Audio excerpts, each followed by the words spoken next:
Imlek itu apa ya? Vin, bagaimana Vin kalau Imlek itu Vin? Angpau ya? Yang lebih muda biasanya dapat angpau. Yang orang tua bias rugi angpau ya. Disiapkan angpaunya Bu Elim ya. Ya, biasanya kalau dalam setiap Imlek itu kan kita selalu ada doa ya, ada ucapan-ucapan semoga kamu diberkati, semoga kamu bisa berhasil, semoga bisa sukses tahun-tahunnya akan datang. Dan itu memang ucapan-ucapan yang bagus sebenarnya. Tapi bila dibandingkan seandainya ada yang memerintahkan berkat, bukan berharap ya, bukan semoga gitu lah. Mana yang lebih kuat? Misalnya kalau saya bilang sama Ibu Lim, Ibu Lim, semoga Ibu Lim tahun depan diberkati. Tapi kalau ada orang yang bilang gini, orang kaya, saya perintahkan berkat itu datang pada Ibu Lim. Mana yang lebih kuat? Yang memerintahkan atau yang semoga? Memerintahkan kan? Wah, semoga berharap gitu ya. Kalau nggak jadi ya sudah nggak apa-apa lah. Nah, tapi kalau memerintahkan pasti datang, pasti datang. Nah, kali ini kita ingin bahas firman Tuhan. Tuhan yang memerintahkan berkat. Jadi memasuki tahun baru Imlek itu nanti apalagi orang bilang ini tahun kuda apa? Kuda api. Kuda api dibilang kuda api. Wah mudah-mudahan ada berkat nih. Apinya janganlah kudanya aja. Tapi bagaimanapun juga kita harus melihat kalau Tuhan yang memerintahkan berkat, situasi apapun berkat itu tetap datang.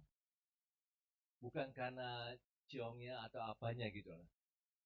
Ada yang bilang tahun kuda itu nanti ciongnya sio apa lagi. Jangan. Tapi kita harus tahu Tuhan yang memerintahkan berkat. Tidak tergantung pada kondisi kita. Pasti Tuhan.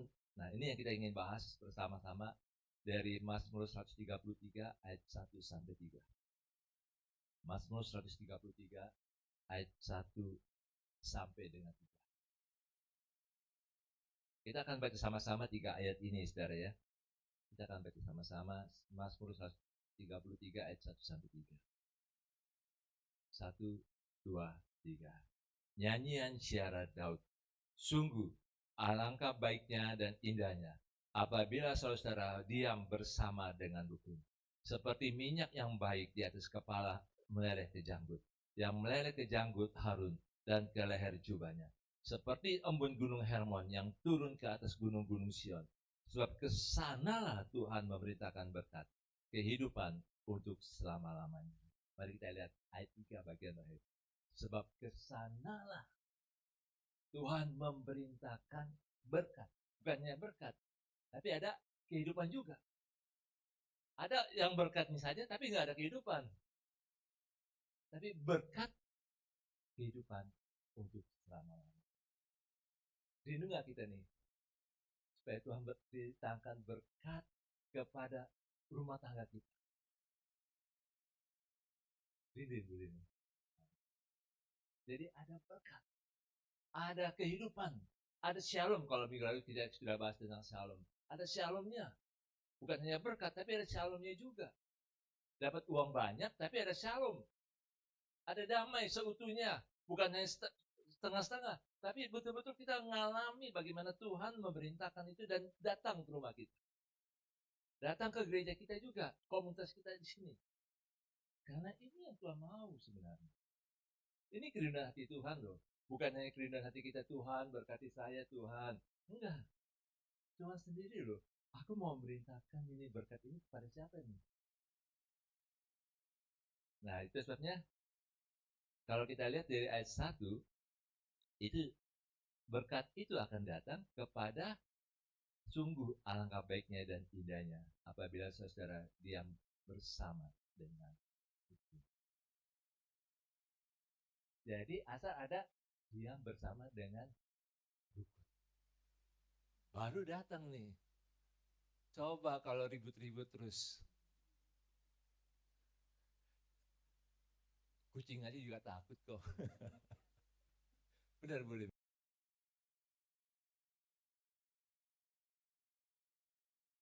Juga takut. Ngumpet-ngumpet. Tapi ini syaratnya. Diam, rukun bersama-sama. Dan ini bukan hanya rukunnya nggak ada perang, nggak ada perbedaan, bukan karena itu.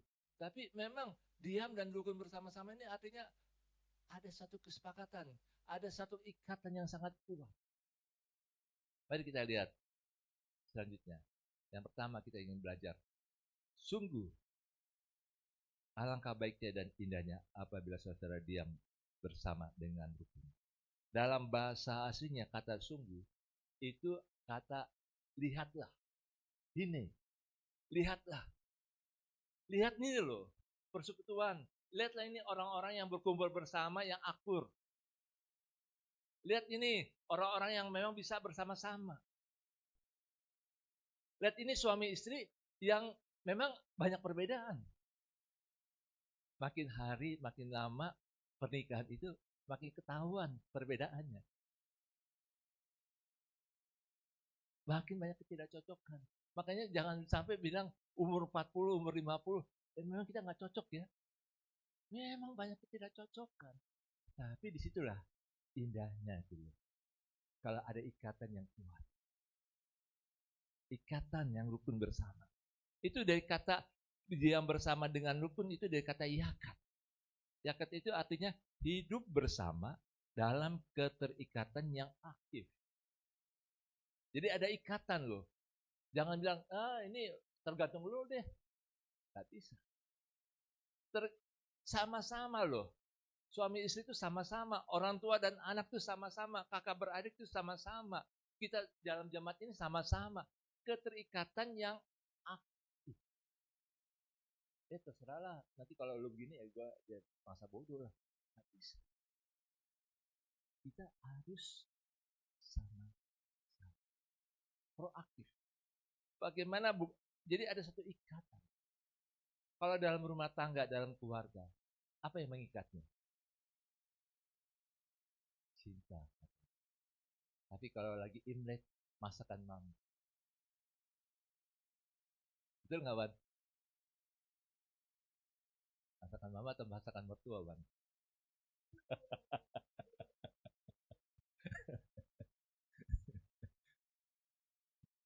Masakan mama gohyong, masakan mertua rendang.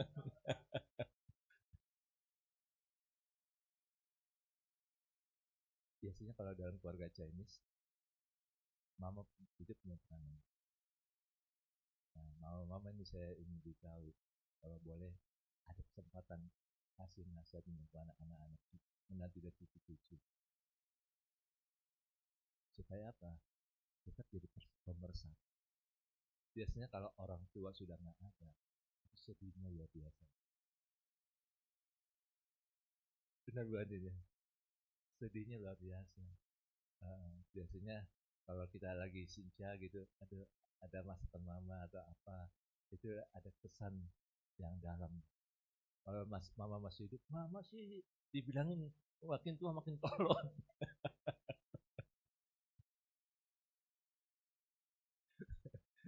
Coba kalau sudah dipanggil Tuhan, aduh mama, kenapa tinggal di saya?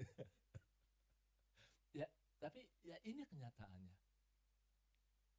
Karena dalam keluarga biasanya kalau keluarga Chinese, mama punya peranannya pelekat sebagai pelekat. Makanya itu butuh seorang mama. Kalau papa bagaimana ya? Kalau anak-anak tanya, papa bagaimana? Ya papa baik, kasih uang terus. Kalau mama cerewet. Tapi enggak juga. Ada juga, pokoknya ada sesuatu yang memang seimbang antara pria dan wanita kalau dalam rumah tangga. Tapi bagaimanapun juga, kita ini harus diam bersama dengan rukun. Karena ada satu ikatan yang kuat. Apalagi dalam gereja, saudara. Kita perlu ada satu ikatan yang kuat ini. ikatan ini bukan karena saya, tapi karena rencana Tuhan, karena kehendak Tuhan. Mengapa tahun ini saya pakai tema wadah yang baru dan musim yang baru dari Tuhan? Kenapa? Karena kita harus diperbarui nih dalam memasuki musim-musim yang baru, masa-masa yang memang tidak mudah ke depan ini. Ini ke depan ini bukan hanya soal cuaca hujan deras atau longsor aja, tapi ini masalahnya ada bencana alam, bencana ekologi dan bencana kosmik. Ekologi itu kayak longsor, kayak banjir bandang, itu ekologi. Tapi kalau kosmik itu nanti ada meteor jatuh, itu banyak meteor akan jatuh seperti kayak bom nanti meledaknya. Dan itu kosmik. Dan itu akan pasti terjadi. Karena Alkitab sudah katakan, bagaimana kita sebagai dalam satu ikatan ini, kita perlu siap menghadapi situasi itu.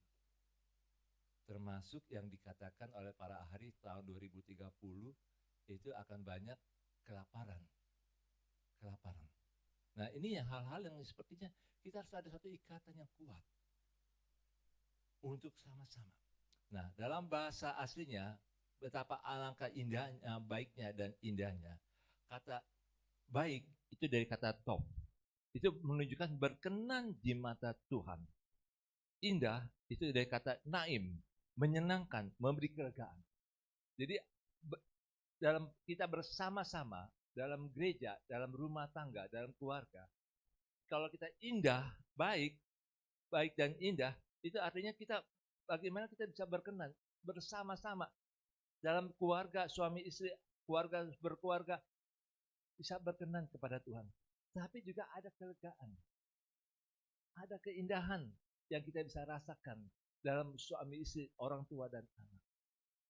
Nah, artinya kerukunan itu tidak hanya benar secara rohani, tapi juga menyehatkan secara emosional dan sosial. Emosional dan sosial. Ada kesenangan, ketenangan. Dan saya sudah lihat nih orang-orang tua nih, ibu-ibu senior ini sudah mulai cocok satu dengan yang lain, sudah mulai kayak halah, sudah mulai ada kecocokan. Rasanya kalau ketemu minggu pagi saya perhatikan di bawah, saya ketemu bestie.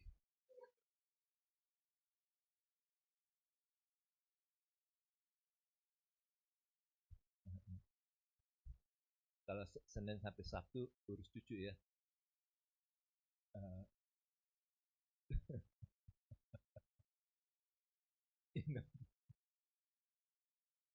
Jadi Osin. Tapi cerita-cerita tentang Osin, gara-gara Osin itu makanya ada itu apa yang supermarket yang besar yang di Jepang yang ada di BSD, Ion. Itu gara-gara Osin tuh. Ada Ion sejarahnya. Nah, artinya di sini kita bisa melihat ya, bagaimana kebersamaan itu ada secara emosional itu ada kelegaan, ada ketenangan. Ya, mungkin kita ketemu orang lain kita bete, tapi waktu ketemu orang-orang yang bisa sama-sama, bisa merasakan kebaikan sama-sama itu, rasanya ada rasa percaya. Dan saya rindu kita semua kalau boleh kita ngalami itu. Bukan hanya pada waktu ya makan-makan atau apa, bukan masalah makan-makannya. Tapi bagaimana sih kita bisa temukan ya, dapatkan untuk bisa sama-sama ada berkumpul bukan secara rohani tapi juga secara emosional dan kita secara sosial kita bisa sehat. Dan itu yang membuat kita merasa aman bersama-sama, punya satu tujuan. Dalam pemikiran Yahudi kuno pada waktu itu, Shalom bukan sekedar tidak bertengkar, tapi hubungan yang utuh, relasi yang dipulihkan, perbedaan yang diolah, bukan dihapus. Ada perbedaan, tapi harus dikelola dengan baik. Sebabnya dalam mengerti ini, bagaimana hidup rukun yang ditulis oleh Daud, kita harus lihat dulu sejarah Israel. Sejarah Israel pada waktu Paskah Yosua sampai Daud itu kurang lebih dari 1375 sebelum Masehi sampai 1970. Yosua itu meninggal itu 1380. Yosua meninggal 1380 sebelum Masehi, dan setelah itu zaman hakim-hakim. Waktu zaman hakim-hakim itu nggak ada pemimpin. Pemimpinnya nggak yang mempersatu tuh nggak ada. Makanya dalam Hakim-Hakim 21 sampai ayat 25, firman Tuhan menjelaskan tidak ada raja di Israel. Setiap orang berbuat apa yang benar menurut pandangannya sendiri. Jadi kalau nggak ada pemimpin yang mempersatukan, semua orang pikir saya jadi raja, saya berhak menentukan sendiri. Dan karena setiap orang tuh berbuat apa yang benar menurut pandangannya. Ini yang membuat kekacauan di mana-mana di bangsa Israel. Dan mari kita lihat di sini, apa yang terjadi pada zaman hakim-hakim itu. Israel jatuh dalam penyembahan berhala, terus juga ditindas oleh bangsa asing. Waktu Israel ditindas oleh bangsa asing sekian tahun, mereka berseru kepada Tuhan, Tuhan membangkitkan hakim, negeri aman sementara. Aman sementara. Kembali lagi setelah aman, jatuh lagi penyembahan berhala. Ditindas oleh bangsa lain, berseru kepada Tuhan, Tuhan membangkitkan hakim yang lain lagi. Maka itu banyak hakim-hakim yang dibangkitkan Tuhan pada saat itu. Dan sangat menyedihkan oleh yang dialami oleh bangsa Israel. Sampai terjadi perang saudara. Suku Binyamin hampir dimusnahkan oleh suku-suku yang lain. Nah itu sebabnya sedihan, tidak ada pemimpin, tidak ada kesatuan. Waktu pra-monarki, sebelum kerajaan muncul, itu zamannya Samuel. Samuel menjadi hakim terakhir dan sekaligus menjadi nabi pelihat. Samuel menjadi nabi karena pada waktu itu tidak ada nabi yang berkata-kata pada bangsa Israel, dan Tuhan bangkitkan Samuel sebagai nabi. Dan yang terjadi pada waktu zaman Samuel itu, Samuel memimpin pertobatan nasional, hanya memimpin pertobatan nasional. Dan Samuel menyiapkan anaknya untuk menggantikan dia, tapi anak-anaknya itu kurang ajar juga, korupsi juga. Sehingga Israel meminta raja seperti bangsa-bangsa lain. Dan terpilihlah Raja Saul. Waktu Saul terpilih, dia kelihatannya bagus waktu di awal pemerintahannya. Tapi setelah itu dia meninggalkan Tuhan. Dia tidak taat kepada Tuhan. Baru terjadi pemilihan Daud sebagai raja. Nah, sinilah dari masa Daud ini baru ada kesatuan Israel. Mari kita lihat. Waktu tahun 1010 sebelum Masehi, Daud itu diurapi jadi raja oleh suku Yehuda. Sebelumnya kan oleh Samuel. Tapi kan itu hanya sembunyi-sembunyi rahasia. Tapi 1010 sebelum Masehi, tahun 1010 sebelum Masehi, oleh suku Yehuda diurapi sebagai raja di kota Hebron. 7 tahun kemudian, setelah Raja Saul meninggal, dan ini 11 suku lainnya menjadi mengurapi Daud menjadi raja. 7 tahun kemudian, pada tahun 1003 sebelum Masehi. Jadi pada waktu diurapi jadi raja oleh 12 suku Israel ini, baru ada terobosan. Setelah ada kesatuan, baru ada terobosan. Terobosannya apa? Begitu dia diurapi jadi raja, kota Yerusalem direbut oleh Daud. Sebelumnya nggak pernah ada orang yang bisa merebut kota Yerusalem. Yosua yang perkasa pada zamannya nggak berhasil merebut Yerusalem. Tapi Daud setelah bersatu, Israel bersatu, Daud merebut. Daud memukul kalah orang Filistin. Dan orang Filistin pontang-panting menghadapi Daud. Sebelumnya orang Israel pontang-panting menghadapi Filistin. Tapi Daud bisa mengalahkan Filistin. Setelah bersatu. Yang berikutnya, tabut Allah dipindahkan ke Yerusalem. Sebelumnya diabaikan tabut Allah itu. Tapi Daud memindahkan tabut Allah itu ke Yerusalem. Setelah tabut Allah dipindahkan ke Yerusalem, kemenangan-kemenangan Israel atas banyak kerajaan. Ini terobosan setelah ada kesatuan. Makanya Daud katakan sungguh alangkah indahnya dan baiknya saudara bersaudara rukun bersama. Kenapa? Daud ngalami pada waktu Israel semua 12 suku itu bersatu untuk tujuan bagaimana kehendak Tuhan boleh digenapi. Di situ Tuhan bekerja. Kita belajar di sini. Kalau nggak ada kesatuan, tujuan bersama, ikatan yang kuat, hanya masing-masing jalan masing-masing, nggak mematikan ego. Bagaimana berkat itu datang ke rumah kita? Bagaimana berkat itu datang ke gereja kita? Bagaimana itu bisa datang? Jangan berpikir, yang penting saya dapat duit. Iya, dapat duit. Kami sudah lihat sih orang-orang yang dapat duit banyak, tapi nggak dipercayakan oleh Tuhan untuk menikmati. Dia dapat, tapi setelah itu habis, cepat habis. Dan biara kalau kita dapat duit, kita juga bisa menikmati.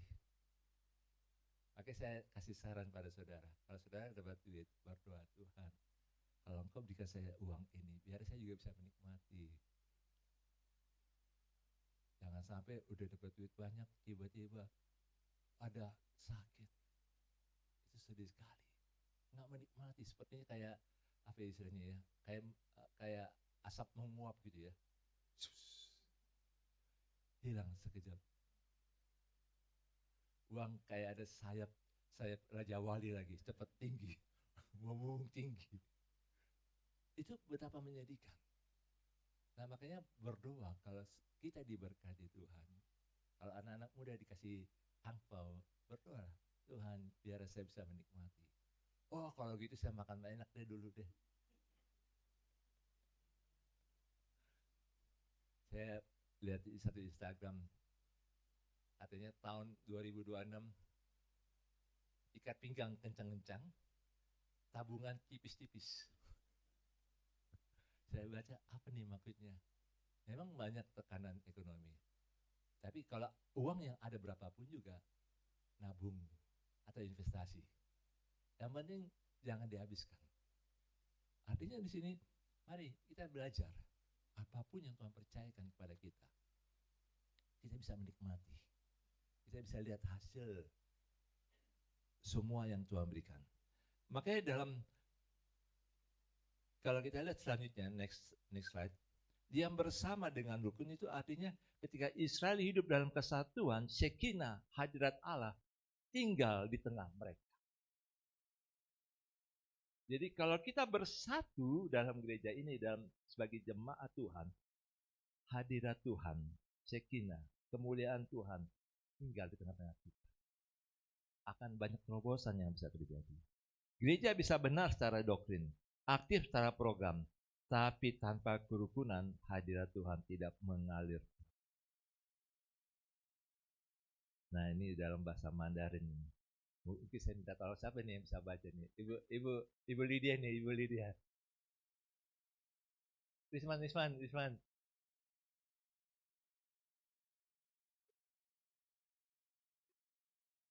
Wah.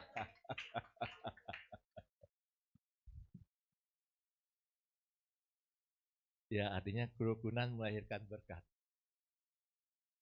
Betul ya? Ini bukan saya terjemahkan AI ini.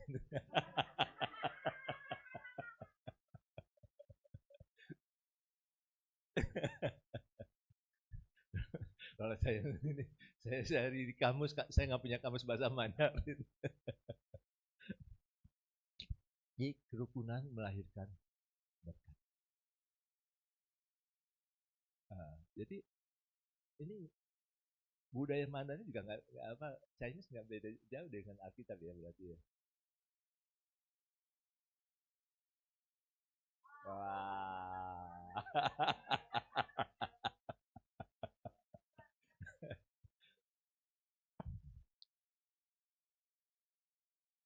Ya, yang benar kita ambil lah. Jadi makanya nanti kalau makan bersama di rumah, ya biar ini bisa diberitahu. Jadi makanya kita mau belajar bagaimana supaya hidup kita, rumah kita boleh diberkati Tuhan. Termasuk gereja ini juga boleh diberkati Tuhan. Ya, sebenarnya kerukunan itu penting bagi kita. Yang kedua, kita akan melihat sini. Hidup dalam penetapan ilahi. Itu dalam ayat 2 dikatakan seperti minyak yang baik di atas kepala meleleh ke janggut. Yang meleleh ke janggut Harun dan ke leher jubah. Jadi artinya itu kenapa penetapan kenapa digambarkan ini sebagai Harun yang dapat minyak urapan? Karena itu penetapan Tuhan. Itu kan Harun terpanggil, saya kan nggak terpanggil. Saya kan hanya orang Kristen biasa. Saya bukan dari keturunan Harun, saya bukan keturunan Lewi, saya bukan keturunan orang Israel, saya orang Kristen biasa. Tapi tahukah saudara? Saudara dan saya mendapatkan penetapan Tuhan. Ada loh. Kita dipilih karena Tuhan tetapkan. Kita diutus karena Tuhan tetapkan. Ada penetapan Tuhan atas hidup kita. Tuhan memilih kita dan menetapkan kita. Kalau Yohanes 15 ayat 16 katakan, bukan kamu yang memilih aku, kata Tuhan Yesus, tapi akulah yang memilih kamu. Dan aku menetapkan kamu untuk pergi dan menghasilkan buah. Jadi sebenarnya kalau kita hidup rukun, bukan hanya rukun, ya enak loh kumpul-kumpul, bukan. Tapi kita hidup dalam penetapan ilahi. Sehari-hari kita hidup dalam penetapan ilahi. Apa tuh penetapan itu? Ya kalau di gereja kita bisa kumpul baik-baik. Tapi keluar dari gereja kita diutus sebagai saksi Kristus. Kita bersaksi. Jadinya mari kita lihat sini. Minyak urapan, sementov, bukan simbol emosi. Tapi penetapan ilahi. Diberikan otoritas surgawi. Legitimasi dari Tuhan. Jadi ada sah. Hidup kita ini sah.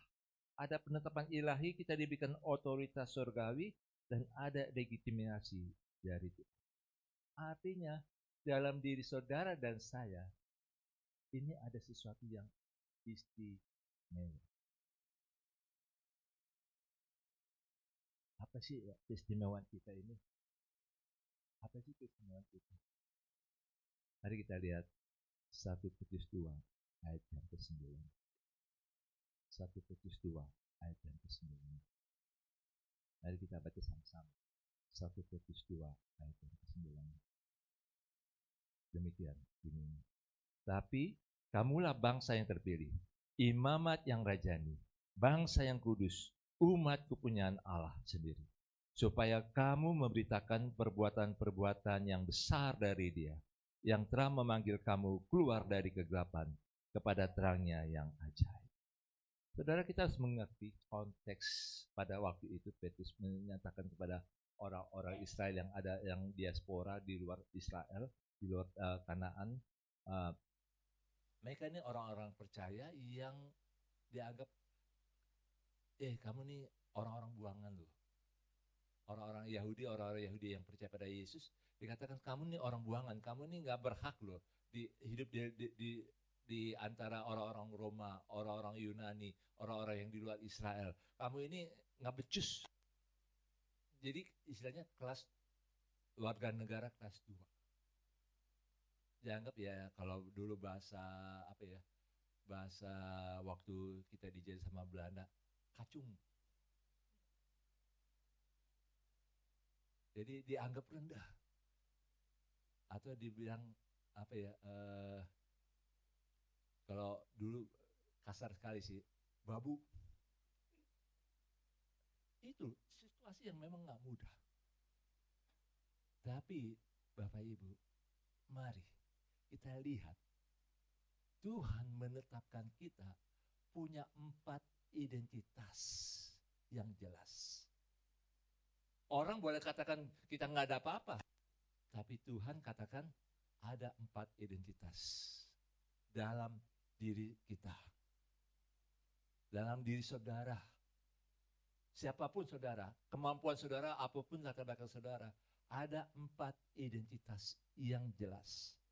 Yang pertama dikatakan, kamulah bangsa yang terpilih.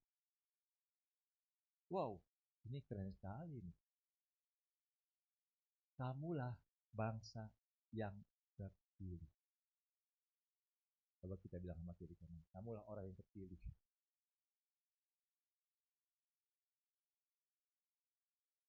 Bukan oleh pemimpin bangsa, tapi oleh Tuhan sendiri yang memilih.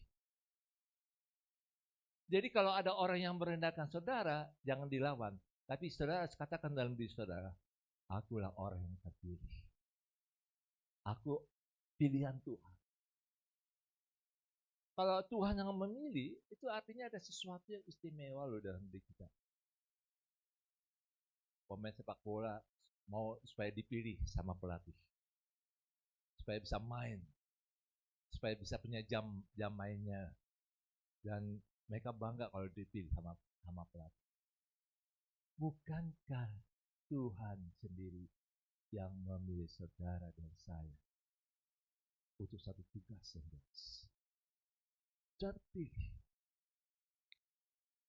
Yang kedua, identitas yang kedua, imamat yang rajani. Imamat yang rajani. Imamat itu, imam itu yang berdoa. Tapi dikatakan yang rajani. Artinya yang punya kuasa. Doa saudara itu berkuasa. Mungkin saudara boleh direndahkan sama orang yang punya otoritas pada saat itu. Saudara mungkin katakan, kamu gak becus kerjanya, kamu gak ini. Tapi kalau saudara berdoa, itu bisa berubah loh situasinya. Bisa berubah. Imamat rajani loh. Artinya ada satu kuasa yang Tuhan berikan dalam doa kita. Ada kuasa yang besar. Makanya jangan pernah anggap enteng doa itu. Memang kalau berdoa nggak dikasih berkat, ya enggak lah. Tapi dibuka jalan untuk dapat berkat. Nggak pernah ada uang itu datang dari surga. Nggak ada. Di surga tuh nggak ada bank.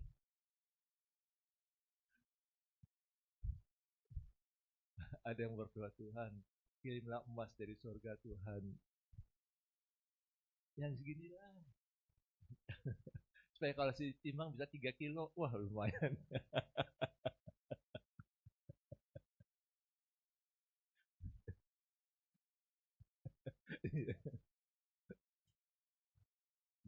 Berapa puluh tahun lalu tuh ada yang mengajarkan kalau berdoa supaya dapat abu-abu emas di tangan kita, debu-debu.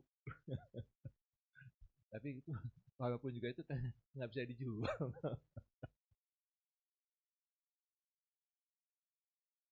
Imamat rajani artinya ada. Nggak apa-apa, kita ditindas nggak apa-apa lah. Biarlah. Kita sedih ya sudah. Kita harus bergumul ya, silakan bergumul.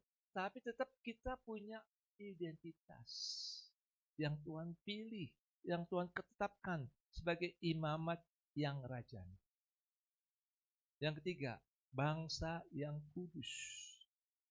Bangsa yang kudus. Kita dikhususkan loh. Kudus itu bukan berarti kita nggak pernah berbuat dosa. Kudus itu artinya kita ada dikhususkan. Ada khusus. Kalau pisau operasi bisa nggak dipakai untuk potong buah? Bisa, tapi dibilang sama dokter bodoh kamu. Itu pisau operasi dikhususkan untuk operasi.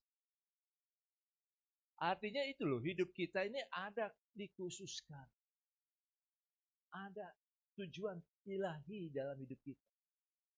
Makanya saudara berdoa, Tuhan, kalau saya hidup sampai saat ini, apa sih tujuan ilahi Tuhan dalam hidup saya? Apa yang kau khususkan untuk saya harus berbuat sesuatu. Jangan berpikir seperti orang banyak berpikir. Jadi mulai berpikir, apa sih yang Tuhan mau yang saya harus lakukan? Tujuan khusus apa nih yang Tuhan mau siapkan bagi saya? Tentu Tuhan akan beritahu kok.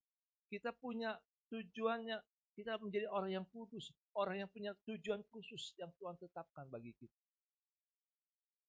Terus yang terakhir, identitas terakhir, umat kepunyaan Allah. Jadi kalaupun juga kita mengalami kesulitan, dihina atau diejek, jangan sakit hati. Kita harus katakan, Tuhan, gini-gini saya kepunyaan Tuhan. Kalau kepunyaan Tuhan, yang balas siapa? Belum siapa belum. Kalau Ibu Lin punya kepunyaan Tuhan, ada yang nyakitin hati Ibu Lin, yang balas siapa nanti? Tuhan yang menjadi hakim. Jadi kalau sudah disakiti, berdoa gini, Tuhan, Engkau tahu saya sakit sama dia Tuhan. Tapi aku mau mendapati Engkau sebagai hakim antara aku dengan dia Tuhan. Kalau saya salah, biar Engkau tegur saya. Tapi kalau dia salah, biar Tuhan yang tegur dia. Itu sih. Jangan kita balas Tuhan, kita rusak. Nangis. Wah, rasain lu. Nanti gue balas lu, misalnya gue kasih makanan yang sedikit, ini aja lah. Cyanida. Setetes cyanida.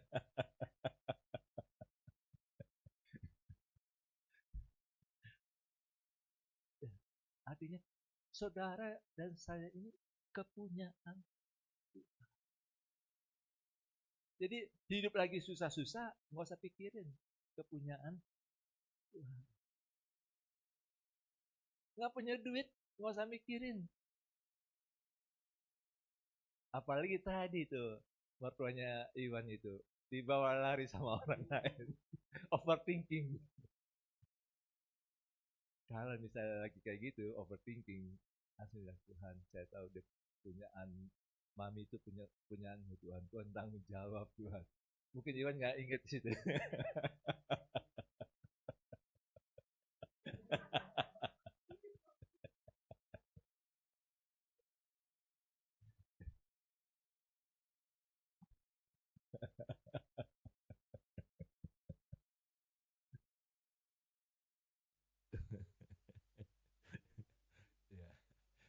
Tapi ya itulah.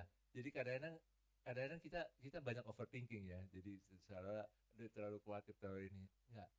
Bagaimanapun juga kalau dalam situasi kayak gitu, kita coba lihat dulu. Saya kepunyaan Tuhan. Dia kepunyaan Tuhan.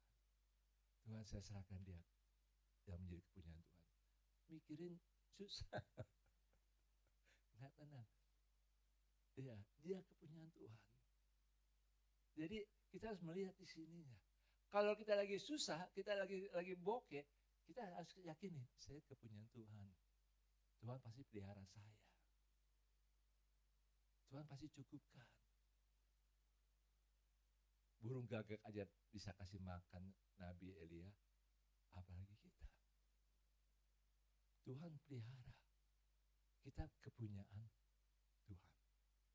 Itu artinya 4 identitas ini jelas sekali loh. Kita istimewa. Kita punya ketetapan ilahi dalam diri kita. Siapapun kita ini, Tuhan sudah tetapkan. Tapi tentu punya tujuan. Tujuannya jelas. Supaya kamu memberitakan perbuatan-perbuatan yang besar dari dia. Supaya kamu memberitakan. Jadi kalau kita punya 4 penetapan Tuhan ini, tujuan berikutnya adalah beritakan perbuatan-perbuatan Tuhan yang besar. Beritakan, ceritakan kepada orang lain. Bagaimana Tuhan menolong kita. Jangan berpikir, saya ini orang biasa, saya nggak bisa ngomong, saya nggak bisa apa-apa. Apa yang kita alami, apa yang kita lihat, apa yang kita tahu, apa yang kita dengar, apa yang kita lihat, apa yang kita rasakan. Ceritakan kepada orang lain. Tuhan itu besar. Tuhan itu agung. Tuhan sudah memelihara saya. Kalau saya sampai sehat kayak gini, itu Tuhan luar biasa. Ingin nggak? kita yang Ibu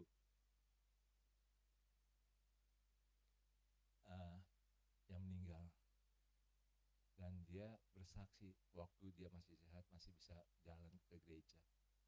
Ibu Dina, dia selalu bilang gini, tetangga saya tanya, kok Ibu Dina masih sehat ya, masih kuat ke gereja. Orang-orang yang lebih muda daripada dia udah mati. Itu perbuatan Tuhan loh. Kalau saudara dan saya masih sehat sampai saat ini, bisa ke gereja, bisa masih kuat, itu perbuatan Tuhan. Anugerah. Dan kalau itu Tuhan sudah buat, waduh luar biasa. Ceritakanlah pada orang lain. Ceritakan bukan karena kita hebat, tapi karena Tuhan yang memelihara. Kalau beberapa orang bilang, ada ketemu dengan saya, kok Pandi masih sehat ya?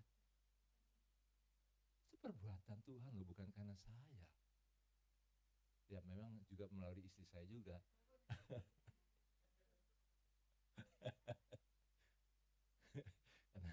karena dia bilang, ibu ini bilang, saya buka sedikit rahasia. Untung masih ada suamiku nih, bisa aku cium-cium. Oke, dipelihara. Wan, perhatikan Wan.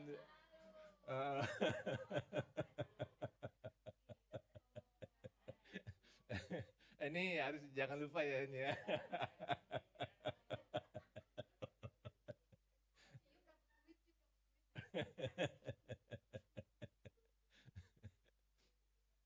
Makanya bersyukur saudara, bangun pagi masih lihat pasangan saudara. Iya, masih bisa ini, walaupun kadang-kadang semalam kesel gitu ya. Ya Cang ya.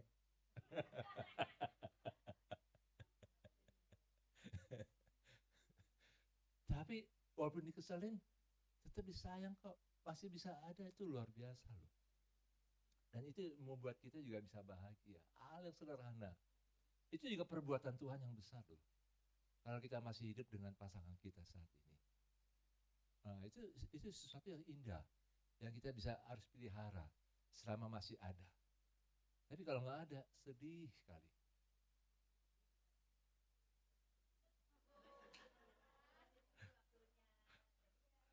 Ibu ini masih ingat loh, Ibu ini masih ingat loh, yang tinggi itu ya, yang tinggi ya.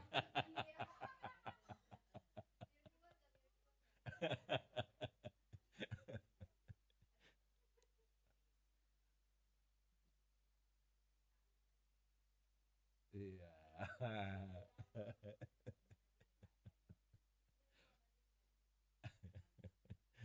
Itu sebabnya kita belajar, saudara.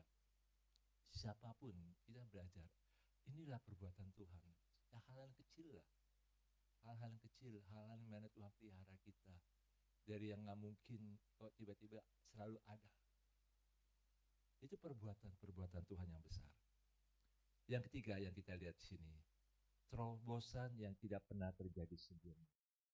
Tadi sudah dikatakan bagaimana Daud waktu dia sudah diurapi ketiga kalinya oleh 11 suku yang lain setelah Yehuda. Itu terobosan-terobosan terjadi. Hal-hal yang nggak mungkin yang tidak pernah dilakukan oleh orang-orang sebelumnya Daud itu tidak pernah terjadi. Tapi begitu Daud diurapi, ada kesatuan antara bangsa Israel ini, mereka baru mengalami bagaimana pemeliharaan Tuhan yang luar biasa. Dan kalau kita lihat di sini dalam ayat 3, seperti embun gunung Hermon yang turun ke atas gunung-gunung. Artinya ini mustahil loh saudara. Bagaimana gunung Hermon, embun salju yang dari gunung Hermon itu turun sampai 430 km dari gunung Hermon sampai ke gunung Sion, ke Yerusalem. Kita lihat di sini, itu sesuatu yang memang jauh. Gunung Sion itu jauh di atas. Di atas itu, saudara. Ada tulisan merahnya itu, gunung Hermon. Sampai ke Yerusalem, di tengah. Di atas Negev itu Yerusalem. Itu 430 km. Saudara bisa bayangkan nggak kalau misalnya seperti embun dari Gunung Salak sampai ke Mangga Besar. Itu nggak pernah ada. Itu nggak pernah ada. Yang ada apa? Seperti asap dari Tanjung Priok menutupi kota Jakarta, itu ada. Polusi itu ada. Tapi embun Gunung Hermon yang turun ke atas gunung-gunung Sion itu terobosan ilahi yang Tuhan buat. Apa yang kita butuhkan? Terobosan-terobosan apa yang kita butuhkan saat ini? Mari kita berdoa supaya ada kerukunan, supaya terjadi terobosan-terobosan. Secara geografis Gunung Hermon itu utara subur dan dingin, salju bersalju. Gunung Sion itu selatan, lebih kering. Secara logika embun Hermon tidak mungkin turun ke Sion, jaraknya 430 km. Makanya dikatakan demikian, seperti embun Hermon yang turun ke atas gunung-gunung Sion, maknanya kerukunan menciptakan iklim rohani yang baru, yang mustahil menjadi mungkin, yang jauh menjadi. Contohnya, mari kita bersama-sama. Apa yang mustahil, asal kita rukun, kita bersatu, kita komit, ayo kita terikat dalam satu ikatan tujuan yang jelas, penetapan Tuhan yang sudah Tuhan berikan kepada kita. Kita mau bersama-sama. Apa sih yang menjadi kebutuhan? Apa yang kita rindukan supaya menjadi terobosan? Apa yang dirindukan dalam keluarga? Itu bisa terjadi. Asal sehat. Apa yang kita rindukan di dalam gereja ini? Ada sesuatu yang memang bisa terjadi. Itu kita harus sepakat. Itu sebabnya saudara, saya mengajak kita, ayo kita belajar sama-sama. Hidup bersama. Bukan hanya kekeluargaan aja, tapi rukun dengan tujuan yang jelas. Saya ingin mengajak saudara untuk kita bisa sama-sama membaca doa responsif kita ini seperti yang ada dalam slide berikutnya.